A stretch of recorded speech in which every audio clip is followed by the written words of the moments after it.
বিএনপির ৪৬তম প্রতিষ্ঠা বার্ষিকীতে রামগড়ে দোয়া ও মাহফিল।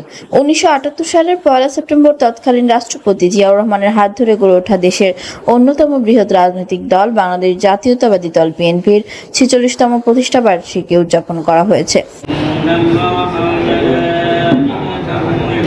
রবিবার সন্ধ্যায় রামগড় বিএনপি কার্যালয়ে সকল অঙ্গ সহযোগী সংগঠনের উদ্যোগে দেশনেত্রী বেগম খালেদা জিয়ার রোগ মুক্তি ও বন্যা দুর্গত অসহায় মানুষের কষ্ট লাঘব হয়ে এবং সম্প্রীতি বৈষম্য বিরোধী আন্দোলনে নিহতদের রুহের মাগফিরাত কামনায় দোয়া ও মাহফিল অনুষ্ঠান অনুষ্ঠিত হয়।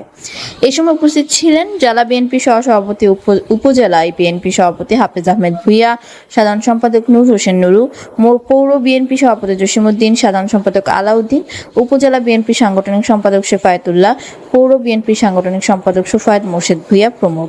এছাড়াও উপজেলা যুবদল, পৌর যুবদল, স্বেচ্ছাসেবক দল, শ্রমিক দল, উপজেলা জিয়া পরিষদ, ছাত্র দল সহ উপজেলা, পৌর ও ইউনিয়নের সকল পর্যায়ের নেতা কর্মী উপস্থিত ছিলেন।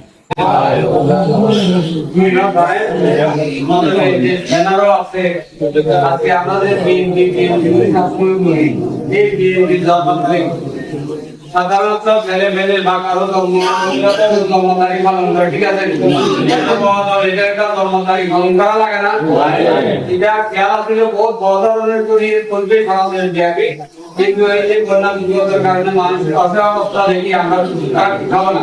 আমাদের কেন্দ্রীয় কমিটি বা কেন্দ্রীয় নেতৃবৃন্দ যারা আছে ওনারা এই খরচ, যেই টাকাটা এই আয়োজনে খরচ হইত, এই টাকাটা বন্যার্থদের জন্য দান করেছে। আমাদেরকে অনুরূপভাবে বলা হয়েছে থেকে যে এইখানে দান করা ঠিক হয়েছে না, এইরকম খারাপ অবস্থা মানুষের। তাই আমরাও এটা সঞ্চয় করছি কেন্দ্রীয় ঘোষণা মোতাবেক। সকালে আমাদের জাতীয় পতাকা উত্তোলন, দলীয় পতাকা উত্তোলন এটা হচ্ছে 7টার দিকে, আর হলো বিকালবেলা আমাদের মিলাদ মাহফিল।